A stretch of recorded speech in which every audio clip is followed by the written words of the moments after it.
Running a small business can often feel like being a hamster on one of those hamster wheels. You're doing all this work to live the life you want, but instead you're living life on this wheel and you can't get a break.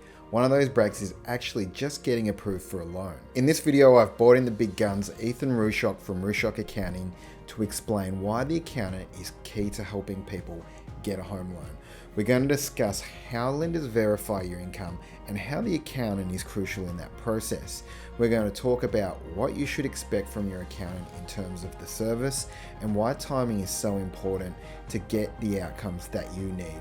Let's get into it.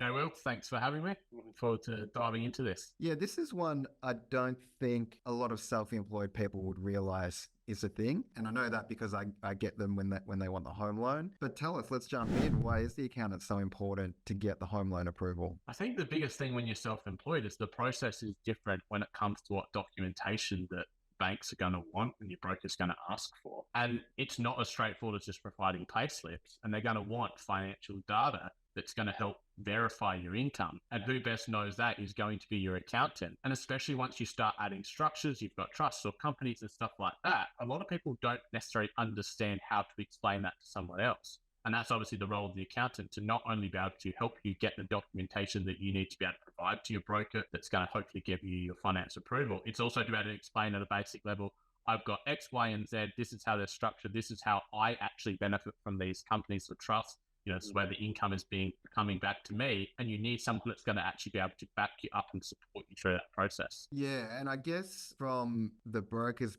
point of view is if you've got all of that stuff ready and all of that stuff documented, it's a great help because generally the clients, they don't have much of an idea of what's on their bank statements or on their financials. But that's where it really helps because the broker can say, well, if you don't know, maybe your accountant does.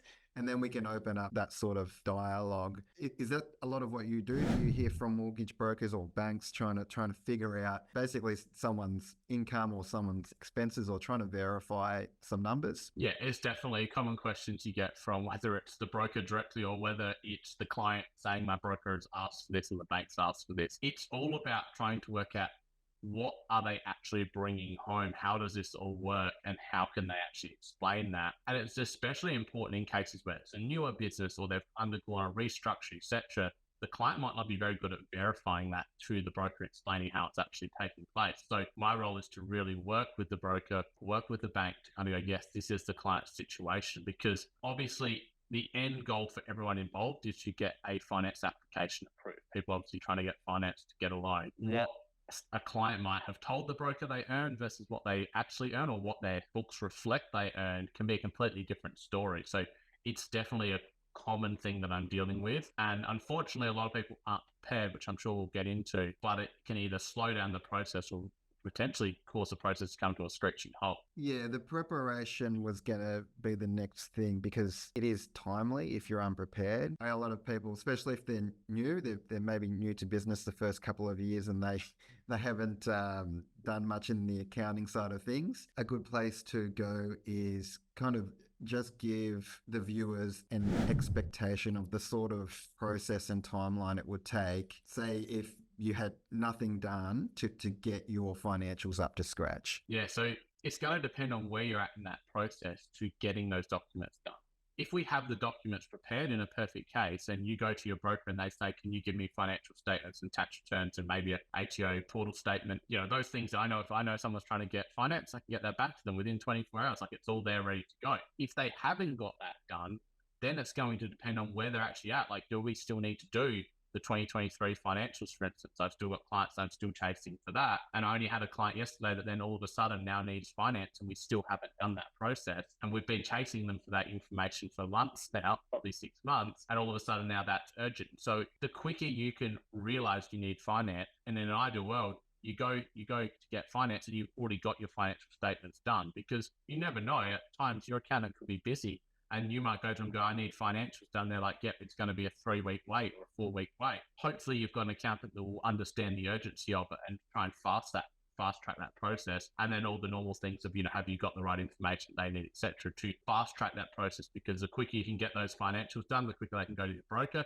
the quicker your returns can get lodged, because typically, I'm sure, as you'd be aware, the banks are going to want probably an ATO notice of assessment, which could take a couple of weeks from lodging your return to come through. So that process can't even start until you've actually lodged the return. Yeah, it's the timing thing is so important because you would be surprised the amount of people that come to me and they will say, "Will, we've got an eye on this property that's already on the market." So meaning they want me to figure out if they get the loan or not, basically overnight. It's just impossible. Without the right information, it's very hard for me to tell, which means potentially it's hard for the bank to make an actual decision on whether you can get the finance or not. You're potentially putting yourself at risk if you move forward down that process. So the timing is a massive thing. Definitely. Yeah. And it all comes down to being prepared. Ideally, you've already spoke to your broker, spoke to your accountant well before you even start looking for properties. Because like I said, it's no good if you're going to a broker and the house is already on the market, you're wanting to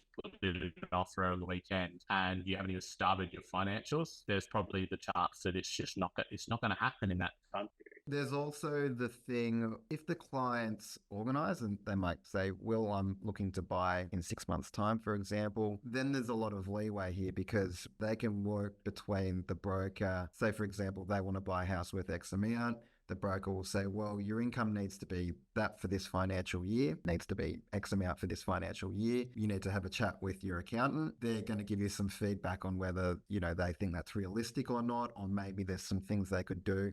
Can you comment on that sort of process? Yeah, definitely. So that all comes down to that preparation. The longer we can have to prepare for what figures we need, the better it is. And when you're trying to get finance, almost all the rules of the book, they get reversed because typically a lot of people go, "How can I reduce my income because I want to save tax?" That's the most common thing people are trying to do. All of a sudden, you're trying to get finance, and now we have the opposite of like, "How can I earn as much income as possible to make my serviceability better?" The simple solution is go and work more, get more income in, but that's not always that simple. So what we need to then look at is, how do our books look? What are we doing? Maybe if you're running through a company, should we be upping the ways the director gets, because that's going to make it much easier to get approved? Maybe we've been in previous years really trying to growth stage our business and we're trying to invest lots back in and spend lots of money to reduce things down to save tax. Maybe now we know we're trying to get finance, we're going to pull back on that and keep our expenses lower. Maybe it's just some basic book entries like, "Oh, I've actually got a lot of work in progress. I'm a tradie. I've got a lot of big jobs going on."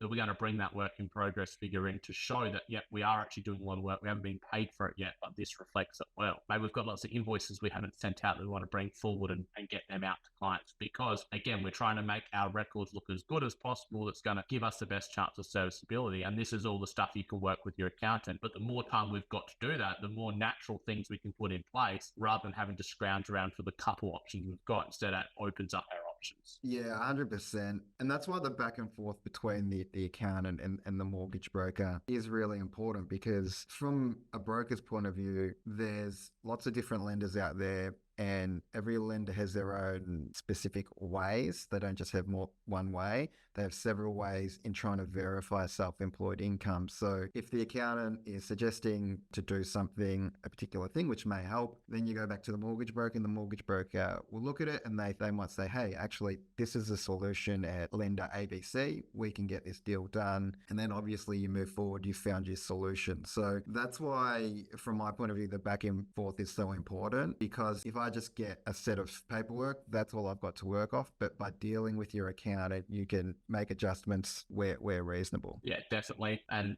that relationship builds over time. But again, it's just about the prep work. Give the people that are trying to help you more time, and it's much more likely to get the better result. The one thing I want to touch on for the viewers as well, because you may not realize in your business, Ethan, I'm sure you're aware of it, the availability is feedback I get from my clients a lot with their accountants. It's hard to get in touch with my accountant. And as you touched on before, that's because sometimes during the year they are quite busy. This is why it's important as a general rule to have a good relationship with your advisors, because if your accountant hasn't heard from you for 2 years, like the examples you were using before, and then, out of the blue, you're contacting them and you're wanting them to move heaven and earth overnight, you're going to be near the bottom of the pile. So can you possibly speak to the availability issue, just in terms of having a self-employed person having a good business relationship with their accountant? Yeah, definitely. I think at the end of the day, if your accountant's not going to make themselves available to you, then you need to find a new accountant. That's, I think, for any of your advisors. But that also is going to go two ways, like you said, is that it's being respectful that you're also dealing with professionals that have got lots of different clients, and you need to give them as much time as possible. No different to what you'd expect as a business owner of your customers, your clients. For instance, something that we're big on, like we do a 24-hour response time kind of thing. So if you send a query and we're going to at least get back to you within that time frame, it's not going to mean it's going to be sorted, but we will then can give you a time frame of, hey, you want these financials done, it's probably realistically going to be a 2-week wait. And then we can go back to the broker and at least go, hey, yep, we're working with the client, we're trying to get it done as quick as possible, but there is going to be a wait because there's going to be some back and forth, etc. And it's the same with really any relationship. Like I've been dealing with real estate agents a lot, where they're trying to verify income for rental property. And all the time, the agents are fine if I can get back to them and say, hey, yeah, we're working with that client, it's going to take a week, etc. And I think that's the thing. As a broker, it's like, okay, what can we do in the short term? Is there any documentation we can provide that's going to give you something to at least be able to assess, one, can this client afford what they're trying to do? Can we get something to the bank where we go, hey, we've got some draft figures, we've got last year figures. Yes, we know you're going to need X, Y, and Z for a formal approval, but we can get a conditional approval because we know the figures. I think that's the thing. If you've got an accountant that understands the approval process, then you're more likely to be able to work with them to go, what can you actually give me right now that's going to help? And then what do I need before we get that final tick of approval? Excellent. You've done really well at explaining what you can do as an accountant. How about what you can't? Because there's sometimes expectations, sometimes from brokers, sometimes from clients, sometimes from the actual banks that are probably a bit beyond what the accountant's responsible for, I guess you could say. Yeah, definitely. I've seen some horror stories in some of the accounting Facebook groups. I mean, of people losing clients over clients asking for stuff that they just simply can't do. As an accountant, I don't have a credit license. I'm not the one issuing credit, and therefore I can't assess your ability to repay a loan. What is typically happening a lot lately is and it's the banks, not the brokers, because the banks are the ones that dictate it. They're wanting to cover themselves. They're wanting to take as much risk away from themselves, and they're asking, well, can you just get your accountant to provide a letter saying you're going to be able to repay this loan or you're going to earn X amount in the future? We're getting a lot of pushback from the accounting bodies that are pretty much strictly saying you cannot do that. We can verify past events. We can't predict future events. And therefore, it's going to come down to, if you're only new into business, you've only been doing it for a few months, the chance of your accountant providing something that says, oh yeah, you're going to earn $500,000 next year is little to none. And if they are providing that, they're taking a risk that they shouldn't be taking. So it's all about being prepped. We keep talking about that. But so, if you've got 5 years of data behind you, you're much more likely to get approved than 5 months. If you've only got 5 months, you're going to need interim financials and a lot of backing from other sources. But your accountant can verify past events, not predict future events. Ethan, thank you very much. I think that's been really good. If you're watching and you got any questions, feel free to chuck them down in the comments. Better still, Ethan's got a really good YouTube channel as well. We'll link that down in the description. Where else can they find you, Ethan? Yeah, YouTube's probably the best place. Or head over to our website. Just Google my name and I'm sure I'll pop up somewhere. Nice. Thank you.